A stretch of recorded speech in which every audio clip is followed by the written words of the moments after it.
Hello and welcome back to another awesome episode of Goonies World. I am Johnny Farrow, also known as Sean, and with me, as always, is Meanie, also known as Ryan. Hello, everybody. And we have the eponymous Goonie, also known as Colin. That is me, hello. And once again, we have the lovely Lunicorn, also known as Lynn. Hi, I'm already in character. And wonderful. Yes, and tonight we're continuing in a game of Ryan's design called Spirit with our with me, Bing Kingsley. Take it, Ryan. All right. Well, I believe when we left off last, you had just, pardon me, just met up with your badass bush bitch, the pilot. That's me. Yeah, the pilot River, and. At the little airport on the south side of Fairbanks. And, so I don't know if you are particularly well outfitted to go diving deep into the wilderness on your hunt for cryptids, or a particular cryptid anyway. So I'm not sure if you want to just hop in a plane and take off and go somewhere now, or if you would like to outfit yourselves, or what precisely you would like to do. But it's all I don't know on you. about these here city boys, but this badass bush bitch is always ready to go into the bush. I'm ready. I've got everything I need. I'm always ready for Bigfoot expeditions. And he's wearing, he's got his gear on already. He had it on, even before we got to Alaska. His, expedition gear. And he's got his beer mace and everything he needs, I think. Yeah, well, Bing Kingsley's wearing a kimono over a wife-beater shirt with some gold chains and jeans and flip-flops. And the thing is, though, lucky for me, that time we went to the Kmart before we left, remember? No, it wasn't the Kmart. What was it? It was the Sprawl Mart in Jupiter Springs. That's right. And we went there, and you told me to... So, yeah, and he gets his Ziploc bag out, and now... Just because I'm not going to force everyone to go on a shopping trip with Bing Kingsley. That could take an hour and 45 minutes. So, I assume, Bart was like, you need to have these special shoes, and, all that stuff. So, put on some, hiking boots, and, man, I feel like I want to go slaughter some Viet Cong babies when I put all this stuff on. Wow. I'm starting to get it. A little hard on those guys, maybe. I don't know. Okay. So, yeah, he'll go ahead and outfit himself, and he'll stuff his kimono and all his stuff. And he'll still wear the gold chains, though, and the sunglasses. All right. Very well. Well, so I messaged you, Lynn. I don't know if you... No. Did you text If only me, our or listeners did could you have seen the message me? shock on her face. if only they could have seen the shock. No, I sent you a direct message on the ye old Star Chamber, which is where we, for listeners who don't know. And now I see that there is a message for me.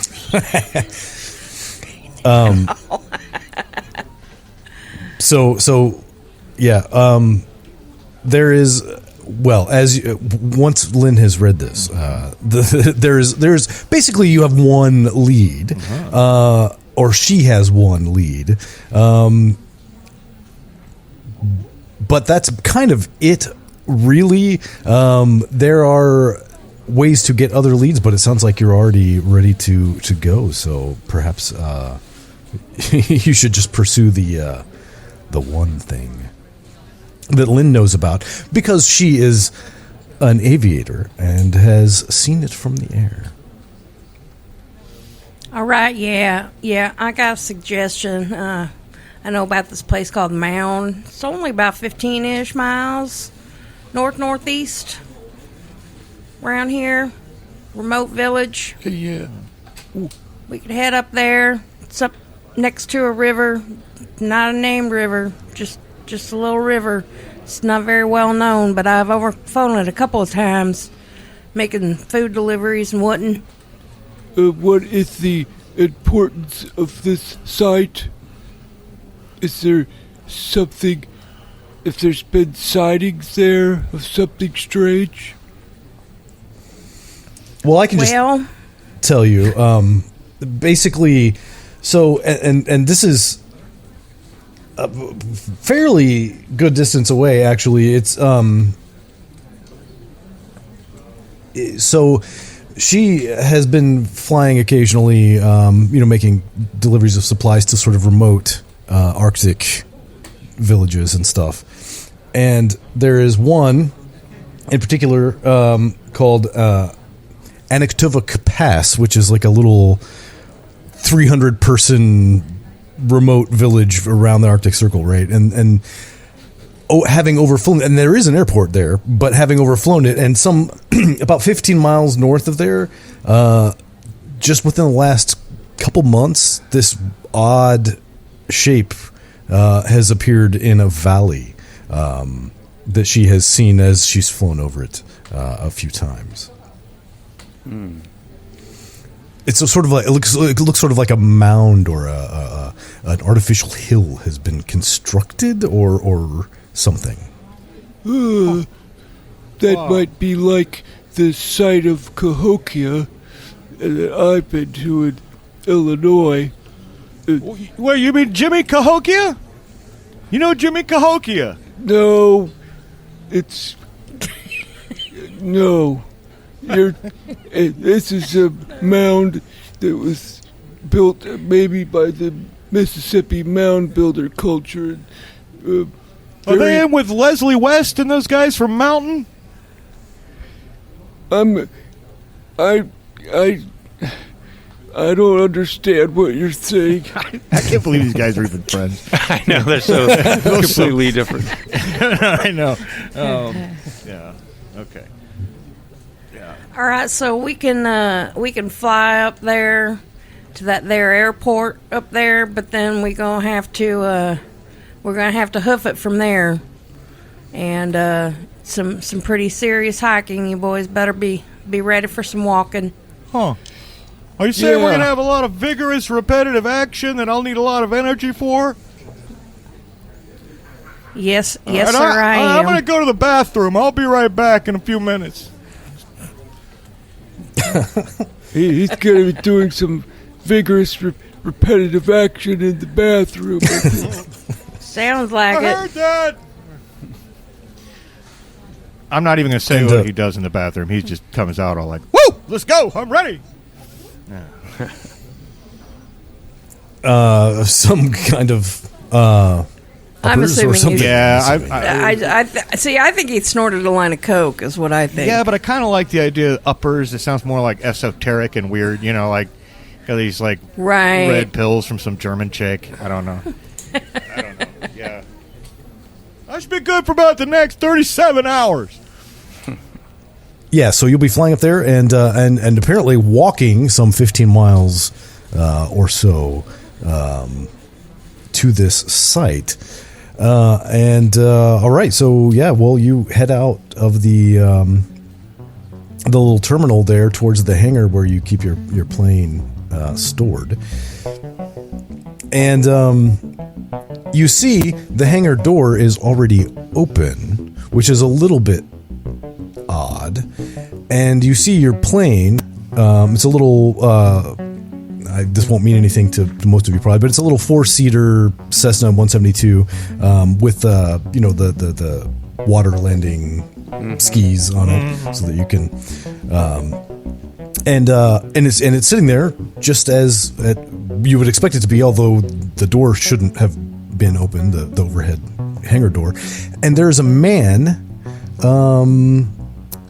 Who looks possibly like he could be a native, with a towel, and he's like wiping down the side of the plane.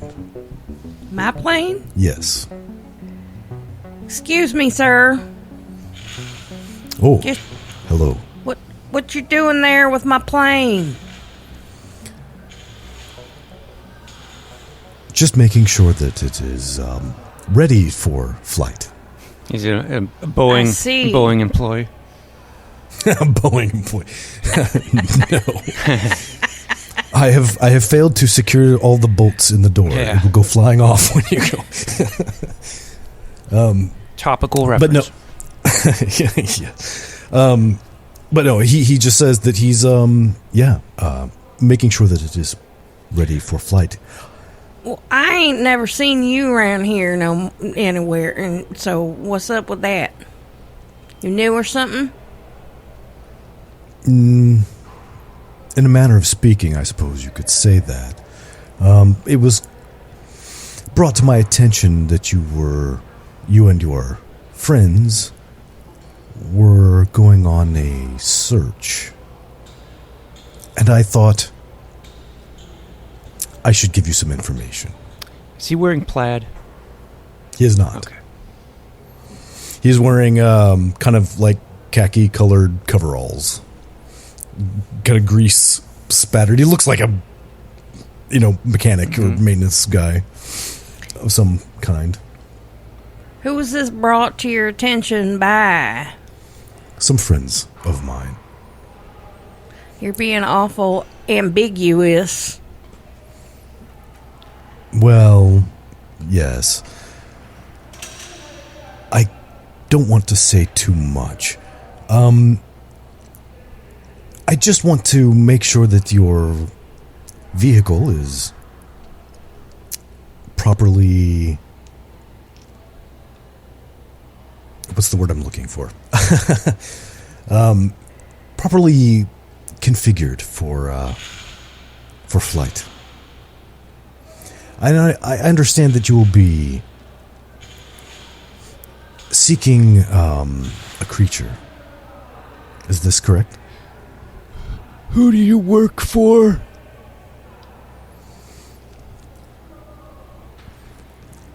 I'm unemployed. Or self-employed, you could say. But you wish to remain anonymous, that's what you're saying. Deep cover, deep throat, that's what you are. You're our deep throat. Speaking of deep throat, that reminds me of the time I went on a float trip with Dennis Will. Never mind. That reminds me of the Loch Ness Monster, because he has a deep throat, probably. Yeah, I guess he would. No, I'm referring to, in the Watergate thing, there was a guy deep Oh, yeah, throat I know. in The X-Files. I know you know. In case the listener doesn't know. I'm making deep throat jokes just for the hell of it. Oh, yeah, that's true, because the younger people might not. Yes, well, in our lakes we do have our own version of the creature from Loch Ness. But this is not what you are seeking. I believe you are seeking the creature known as Nantinaq. If that is one of many titles he is given, or Wait, he do you or mean she, Bobby Nandinak? You know Bobby Nandinak? No. Last thing I know, he went up somewhere near Hooper's Bay in Alaska. I haven't seen him since. He refers to Bigfoot or Sasquatch, I believe. Oh, okay. I'm going to write that. No, I'm not going to write that down. The indigenous people of Alaska have many creatures, including Bigfoot, that they have stories about. Well, you're right, though, Deep Throat. We're looking for Bigfoot. Well, the Nantinaq is... You should be aware that the Nantinaq is not a peaceful or docile creature. And if you seek him and find him, you may be risking your safety. So what's that got to do with what you did to my plane? You put guns on it? I Missiles? did not put guns on it. Agent Orange canisters. Bet you anything. I just want to make sure that you arrive safely. Yeah, he's tracking us, probably. Yeah, probably put tracker on. Yeah, that's what I'd do. Sure. All right, listen, everybody needs a deep throat, though. The guy can help us out. We're going to see you again. I don't... What? This tracker thing, see, now, he knows where the airport is. Tracking my plane ain't going to do him no good as far as no safety measures, because my plane is going to be at the airport, and we're going to be in the bush on foot. So I ain't buying this. I'm going to start, like, checking the plane and making sure that, everything, I don't see anything, like, weird or that. Okay, well, yeah, and you would have, you would have done a walk around anyway and checked and, checked all the stuff and make sure that everything looks in order. And as you do that, you note everything seems to be in perfect working order, just the way you left it. While she is doing that, what are Bing and Bart doing? Well, I'm just telling Bart that when he said, going into the bush on foot reminds me of the blind date I had once with Suzanne Plachette. It's right before she started doing the show with Bob. And, you trim it a little, that's all I'm saying. I do a little manscaping myself. What about you? You want to borrow my razors? He's getting whips out of his pocket this like unfolding leather envelope with all kinds of like 15 different kinds of straight razors, like a chef's knife roll, right. With all like these fucking razors. Yeah.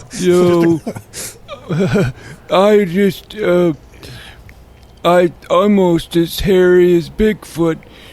Maybe that's why I was able to communicate so well with the Bigfoot that we met, because I resembled a Bigfoot and I spoke the language.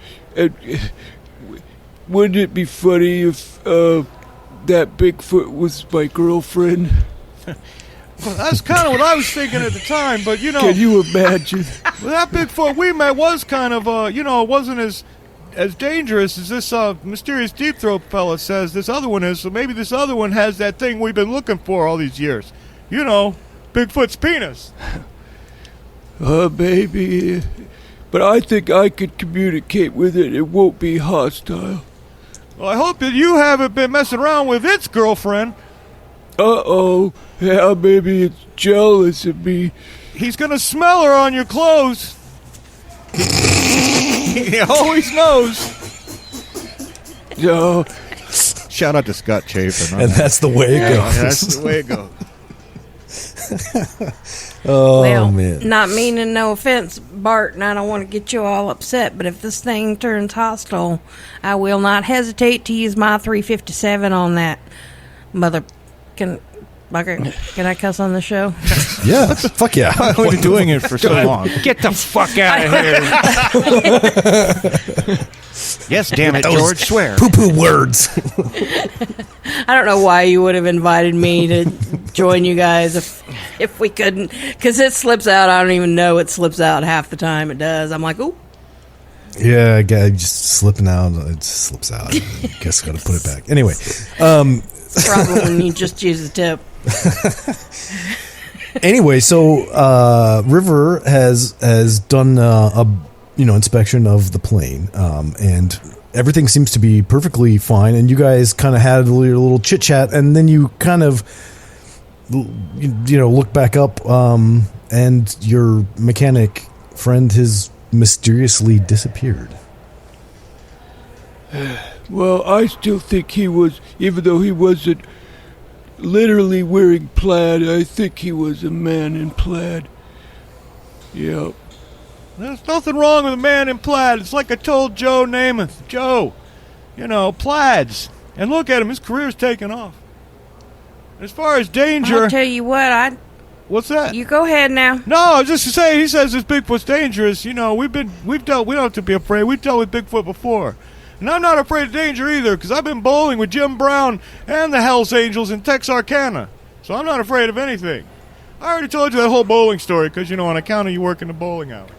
Yeah, I actually liked that story because of the bowling.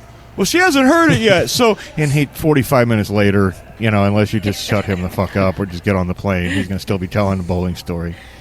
I'm imagining that she's like loading up, the cargo area and getting on the plane and doing going through checklists as he's just blah blah blah blah blah the story, and then Exactly. Eventually, you taxi out to the runway and put it to full power, and of course it's a perfectly nice runway. I mean, you're not having to do like any crazy short field type stuff, so you just push in the power and take off, and soon you are soaring above the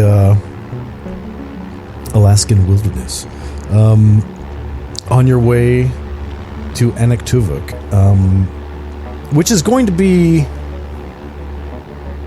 a few hours. Hope I don't barf. The kids that came into the bowling alley, they called me Barf Garfinkel. There's some cruel words. There's some paper bags back there. You feel the need to barf, Bart. It's all right. You can barf. Look, no one's gonna barf, all right? No one's gonna barf. Grab a sack. Look, they're right there. I point out where the brown paper bags are.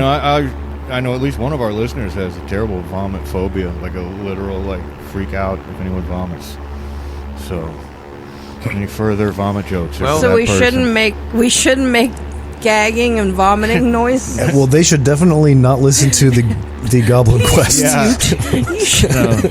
No, they did. So let's have some more vomiting. For the next That's all right. Vomit as much as you seconds. want. Let me get the bag for you. No, it'd be funny if there's a scene where I'm holding the bag for him.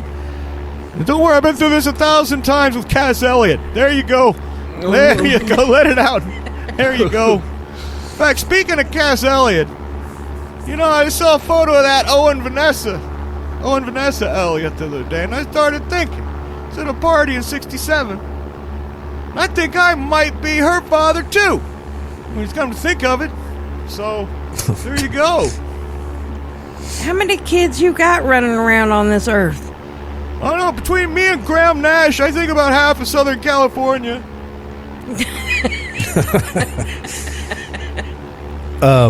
So you guys all are wearing headphones with the little headsets with the microphone, because that's you kind of have to. It's really loud. The engine's loud and everything. But you're flying about 10,000-12,000 feet probably. You're cruising, as they would say, and about halfway to Anaktuvuk, you see a column of smoke down below you. Like I said, about halfway to your destination. And I mean, granted, you're 10,000-12,000 feet above it, so you can't really see much beside the fact that there's a big ass column of smoke. And I leave it to you whether to descend and attempt to investigate or just ignore it. Might be up to the bush pilot on that one. I don't know if she does that type of thing. It's not like we can put out the fire from the air. We'd have to go. We don't even know what it is, so we'd have to get lower. Yeah, it's good lower. Right, Find some water to land on or something. I might have some suspicion about what it might be. I could be totally, completely wrong. But could be Cheech Marin. He could be camping. It could be Cheech. No, I think it might be very possible somebody operating a still. I know in the village proper, alcohol is completely illegal. So, someone, living out away from the village might be into producing a little moonshine That was just the first thought that popped into my head, but I could be totally wrong. And I think if that's what River thinks it is, then she'd probably just keep flying on to the airport. She's no narc. Well, I will say that, I mean, that is, excuse me, that is a logical assumption based on the fact that it's all dry and everything. But it's, I mean, it would be.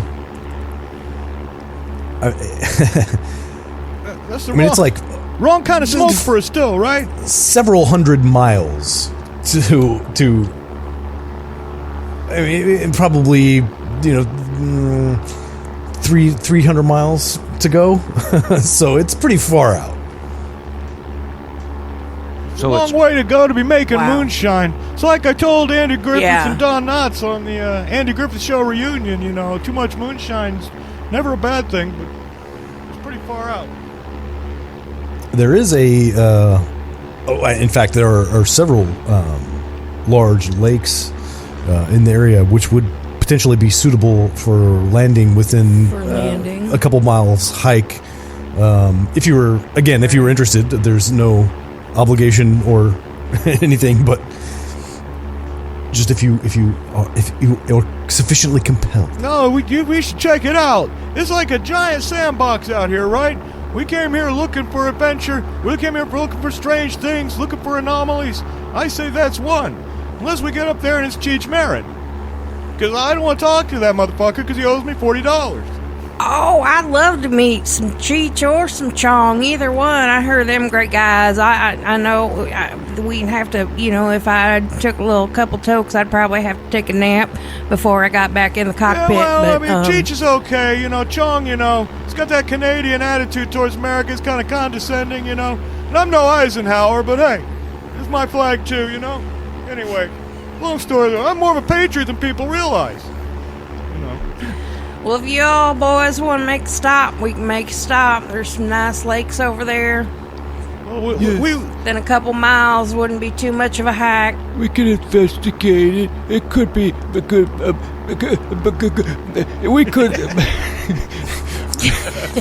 we could totally a make character. a good story for the article you're writing, even if it's not Bigfoot. Yeah, this is the opening scene, right? Okay, start paragraph 1. I was high. I hadn't been that high since I went on a float trip with Wolford Brimley in Wisconsin in '71.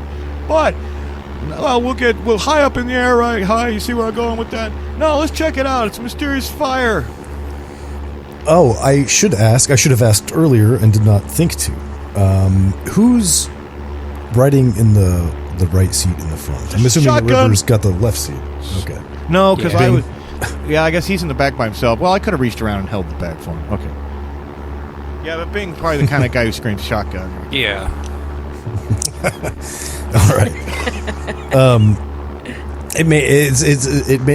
It's not likely to be relevant, particularly right now. But just in case it ever comes up that someone else needs to take the controls.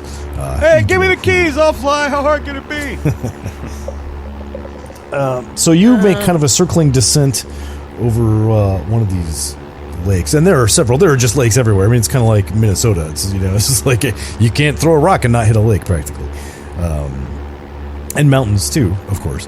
But you are a ways off from the mountains at this point, and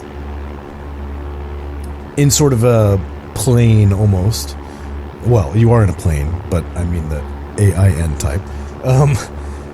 Anyway, you kind of make a circling descent down to the lake and eventually, well, I was going to say land on it, but I guess you don't land on water. You Float. float. Yeah, there you go. Yeah. You eventually touch down on the lake. And Y'all float down here. able to taxi adjacent to the shore.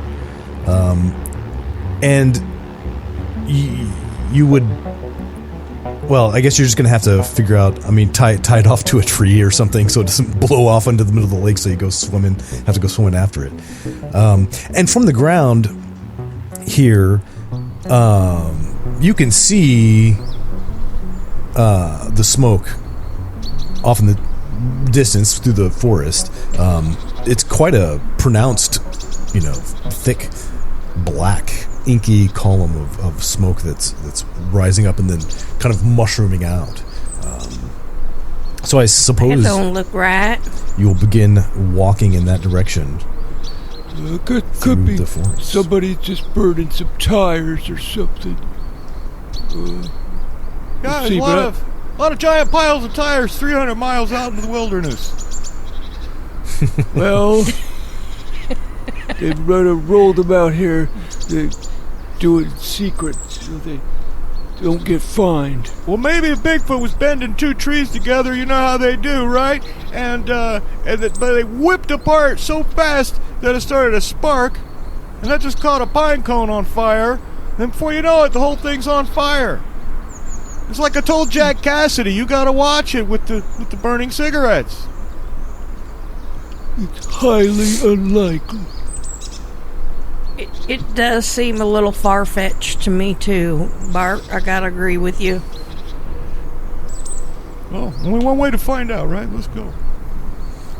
Yeah, so you're hiking through the forest, and there's no real, there's no trail or anything, so it's just kind of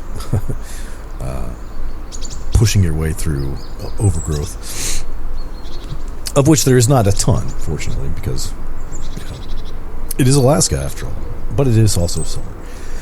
And the hike is reasonably uneventful.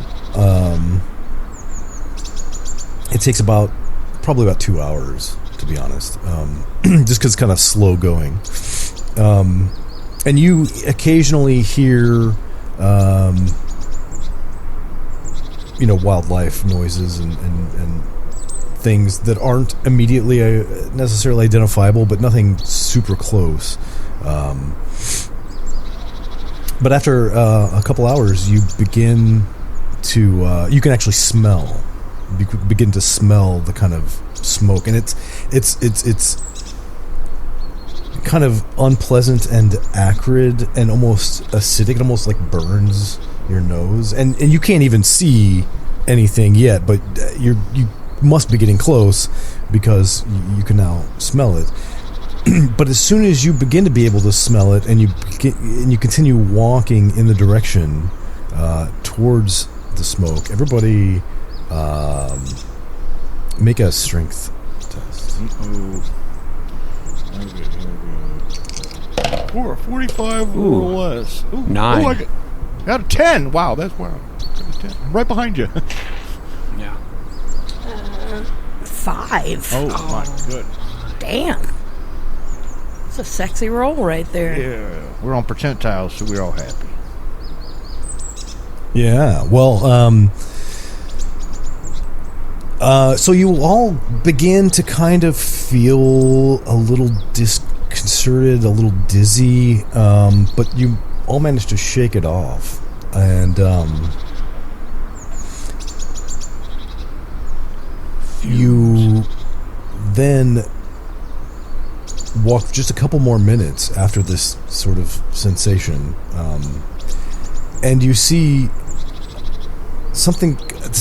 It's going to be hard to describe. It's going to be even harder for your brains to comprehend, but there is what appears to be a metallic, what had at one time been a pyramid, a large, approximately, I don't know, Mini Cooper-sized pyramid, partially embedded in the ground and broken apart, and smoke is erupting, and there's some flames and stuff as well, but it's basically on fire, and the smoke is originating from this sort of shattered pyramid. So it's like a stone pyramid? It looks like metal. Oh, metal. You Like said. almost like stainless steel. All right. Yeah. I've seen these couple times from there. Not on fire, though. That's new. What? But You mean you've I've seen seen these? and heard things about these pyramids. Yeah? Yeah. I wonder what it could be. We have to. I don't know. You know, there's lots of speculation, but ain't nobody really know nothing, do they? Well, I know that pyramids are all over the world. Every culture, almost, well, not every culture, but lots of cultures built pyramids that we don't know. Maybe there was a forgotten civilization that lived in Alaska that built these. You know, Maybe you gotta- I'm all for checking it out and whatnot, but, you know, didn't you guys maybe feel kind of funny from the smoke that's coming? I'm a little bit unnerved, I guess is the right word. If we get closer, are we going to have some effects? Are we all standing here getting us some lung cancer right now, or brain cancer, or who knows what the fuck's going on? You know what I'm saying? Yeah, this fumes could be hazardous to our health, but we might want to put something over to cover our noses and mouths. I didn't notice anything. I feel normal. I can't think he's always just so discombobulated, you know. Well, he's like immune to any kind of smoke inhalation. Yeah. His lungs are coated in some kind of like, you know, protective thing. Yeah, maybe we ought to cover up our nose and mouth before we get closer. Is this thing in such a condition? I mean, it's cracked, you know, and broken. There's like smoke billowing out of it, and there's, I don't know if you said flame or not, but I mean, is it even remotely plausible to get up close to this thing and pry it apart and look into it? Or? Yeah. Okay. Yeah. It's not like you know, engulfed in a raging fire or anything. There's just like occasional wisps of fire. The smoke is pretty intense, and it's clearly smoldering. It's clearly smoldering from inside, but it's not like you know, a big ball of flame. You could totally approach it. Okay. Yeah. Now like it's partially embedded in the ground, and one of the corners, I guess you would say, is broken off, and that is kind of where the smoke is coming out of. But you don't really see any other obvious, you know, entry point or door or whatever, windows or anything like that. This could be like a mini volcano or something. Or it could be like a chimney to an underground building or something. Well, I tell you what, I do know is most of the stories about pyramids and strange shapes and whatnot, they're usually flying around in the sky. This could be some kind of like alien aircraft or something. Well, I do know that UFOs are frequently sighted with Bigfoot encounter. They seem to go hand in hand together. I am undecided if Bigfoot is a natural creature or possibly extraterrestrial or interdimensional. I think Bigfoot, the most likely scenario is Bigfoot is a descendant of Gigantopithecus, which is an ape that lived in Asia and may have crossed over the land bridge the same way that humans did to reach North America. I'm sorry. In that case, Alaska would be a good place for him. Yes, it would. Yeah. So maybe this is a UFO. That's what you're saying. All right. Yeah, Yeah, what? maybe so. I mean, I've just heard the stories, and I've even seen them flying around couple of times. Never can get close to them. You know. Oh, I saw a UFO once for sure, but I was at a Parliament Funkadelic concert, so I can't really. I gotta, there's some room, there's some wiggle room on that one. I'm not sure, but well, hey, is this corner that's broken off at the smoke? Is it big enough for someone to crawl into, or?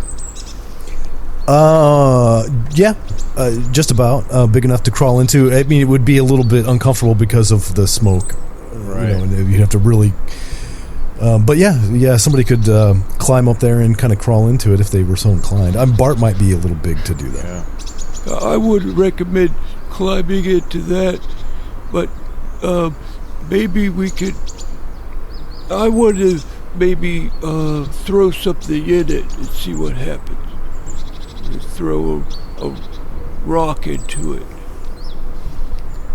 Are you sure you want to do that? Because last time we were at that wishing well, you threw that panty and it just went right off the rim, buddy. Well, I think I could aim a big rock into it. All right, here, take this rock here. I'll pick up a rock and toss it to you. And you're going to wing it into the broken corner there? Yeah, I'm gonna try. All right, well, I will just not even make you roll. You just succeed, and it sort of clangs around as though it kind of sounds like, like rock hitting metal and then kind of a soft thud into ash or something. Okay. Is there any way to... So, like, does that give me any kind of clue to the depth of this hole? It seems to mostly be... There is a large... There does seem to be a reasonably large compartment, mostly empty within. Sort of like a, it's like a Mini Cooper-sized pyramid, right? And you've basically got the equivalent of the front seats of that car. So, like, however much, okay. I don't know how many cubic feet that would be, but do we have, like, I didn't specifically mention it, but like a fire extinguisher? Maybe there. I'm sure there's one on the plane. There would definitely be one on the plane, yes. And definitely. I thought of the same thing earlier. Joe, that's what I think we should do, is try to extinguish the flames. Yeah. All right. And again, this would be a relatively simple task. It would take you some time to run back to the plane, get it. Actually, I am even willing to go so far as to say that you thought of that when you left originally. You don't even have to go back and get it. You brought the damn fire extinguisher. Since we were investigating, right. We were investigating fire. It's a fair assumption. It makes sense. So I think you have brought it with you. And, you, with very little problem, you were able to, spray the white powder into the compartment of this pyramid, and very quickly, even, the smoldering and smoke just completely stops, and just a matter of a few moments, really. You just spray it, and you seem to be good to go. It's probably still pretty warm in there, but okay. Well, someone want to go inside? Well, maybe there's another way to open it up. And I'm gonna touch the outside of it, the metal. Is there any reaction at all when I touch it? No, but it is warm. It's pretty hot in there, probably. Maybe. Yeah, we might want to start with just shining a flashlight down in there and kind of seeing what we can see from up here. Yeah. Yeah, let's all climb up there and peer down in there together.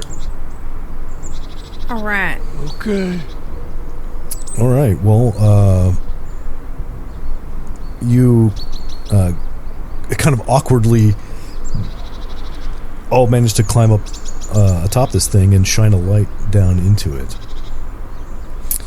And the interior is very clearly all, destroyed, mostly by fire. It's all blackened and burnt. But one thing that you do see that is very clear are the shapes of two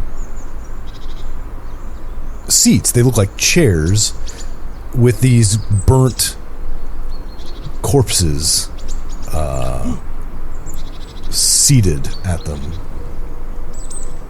Oh, there's dead aliens. Oh my God. It's the Hichi. You guys don't know Fred Pohl? Never mind. Robinette. Yeah. Broadhead, was it? Broadhead, Robinette Broadhead. He had the character's name was Joe Smith. I said, you need something better. Robinette Broadhead. Sorry, we're just getting real esoteric for here. Oh. This is not the time for your stories. We are on a major discovery. You gotta take some photographs of this. This could be proof of alien lives, and we gotta.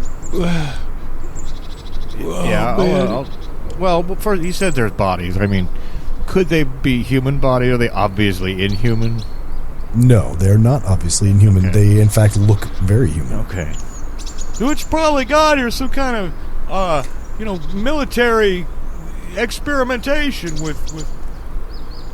I say they look very human, but I should also point out that they're burnt to shit. So, True. I mean, it's kind of like, a blackened, charred skeleton that looks pretty human, but it's humanoid. Are they normal sized, or are they more like Sonny Bono or Paul Williams?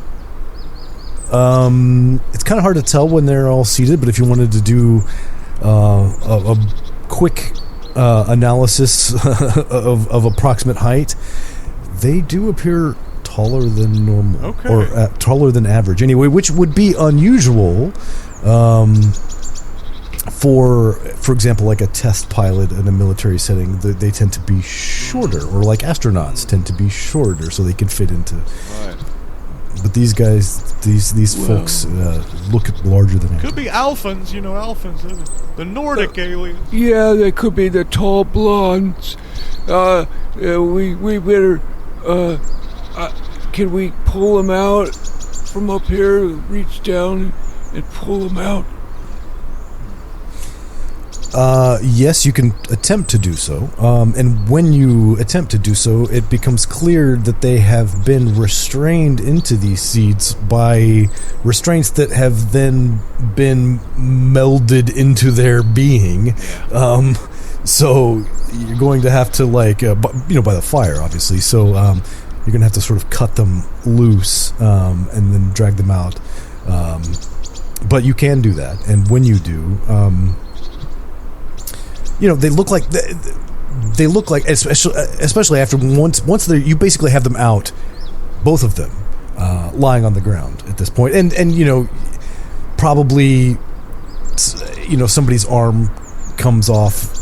You have to hastily stick it back, just snaps off while you're trying to pull them out. Whoops! But that's my bad. But eventually you have them lying down on the ground, and they appear to be approximately 7 feet tall. I'm gonna look at their feet. They could be Bigfoot feet. Can you do like an alien autopsy, Bart? Well, I did watch. No, I can't say that because the video hasn't come out yet.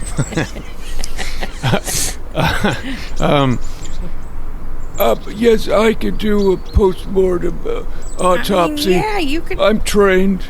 Since when do you do post-mortem autopsies on ashy aliens? It's right now. Oh, good Lord. You did ask about their feet, though. And their feet are large. These could be big feet. This could be confirmation that Bigfoot is actually an extraterrestrial. Well, listen, first of all, before you get any further, if I'm going to write this article, I got to know, is it Bigfoots or big feet? Because I've been using Bigfoots this whole time. There's no consensus. It is a source of argument between cryptozoologists, heated arguments. I've seen fist fights, and it's a mess. I'd like to see one of those cryptozoologists mess with me. I'm friends with Frank Sinatra.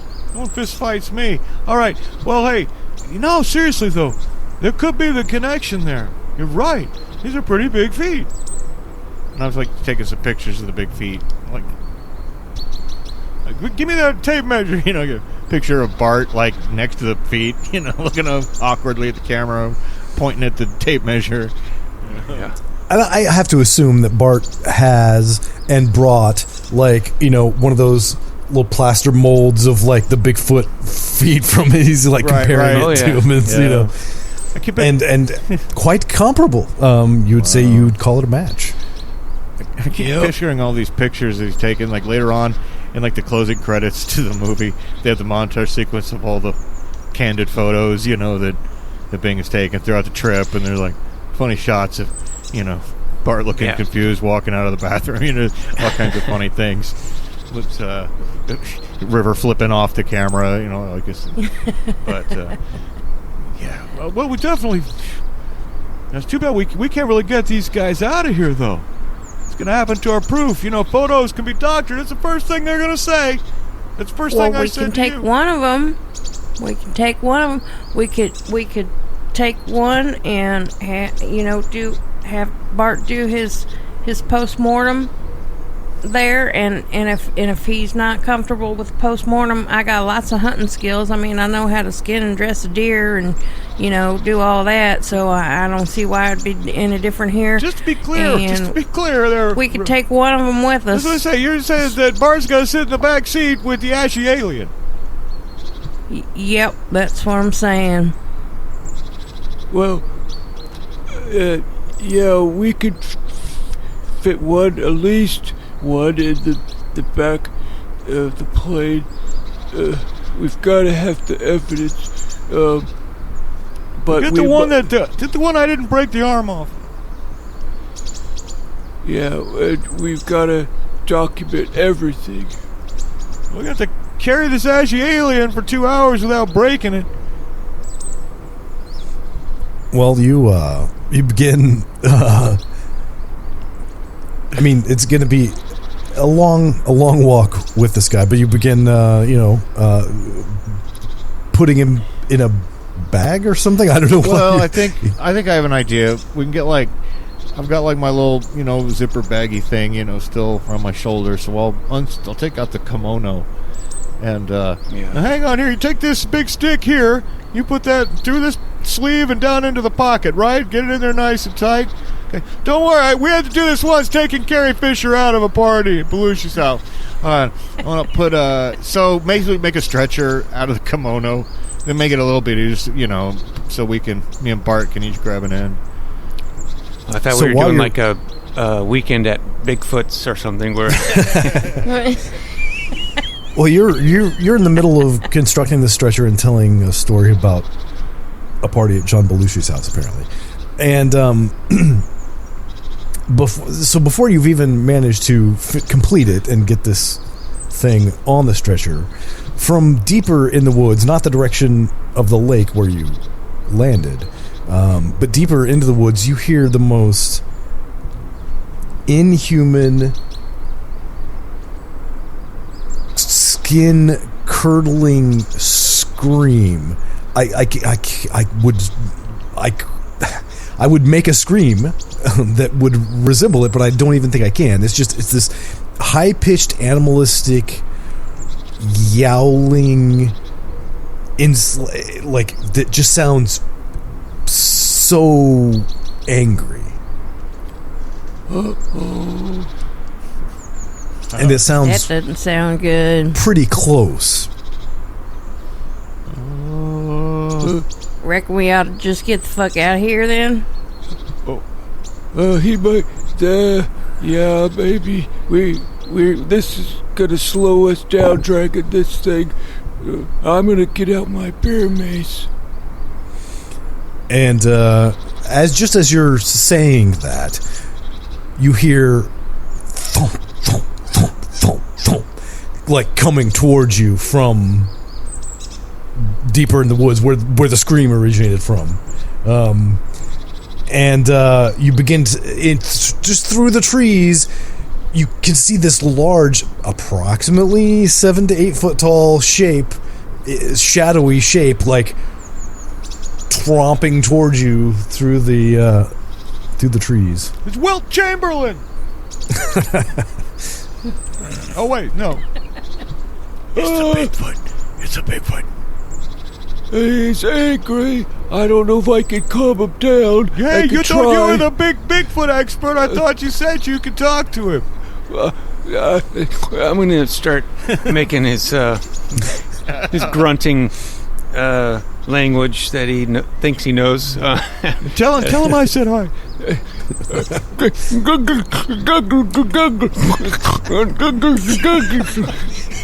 And this thing just keeps coming and eventually bursts through the trees, and it is this like 8 foot tall, completely covered in thick matted hair, with giant hands and feet and just these crazy looking eyes that just glare at you and stare back and forth, and jumping back and forth between each of you, and it sees you and it holds its head back mouth to the sky and just screams again. And well, I guess we're gonna have to see what happens in the next episode. It's a little I think bit we early, need to run. But I don't want. I'm not gonna make you roll initiative when there's 2.5 minutes left. So we're not running anywhere. This is where we came to find. Bart can calm him down. I got faith in you, Bart. Yeah, I've got faith in my bear mace. Meanwhile, River, don't make eye contact. Faith in my 357. Don't look him in the eye. Hold your head down. It's like Jane Goodall. Just don't be threatening. I don't know how I'm gonna shoot something without looking at it. You're not gonna shoot anything. I think I'm gonna have to shoot it. You're not gonna shoot anything. Just turn. I think I'm gonna have to shoot it. Not yet. I think I'm gonna have to. No. Hey, there you go. That's good. Okay. Hey everybody, if you like our podcast, don't forget to leave us a good rating and or review on Apple Podcasts, Podchaser, Spotify, or wherever you're able. Subscribe to us on YouTube, follow us on Twitter at Goonies_world, and check out our website at GooniesWorldPodcast.com. Email us at GooniesWorldPodcast@gmail.com. Thank you for listening.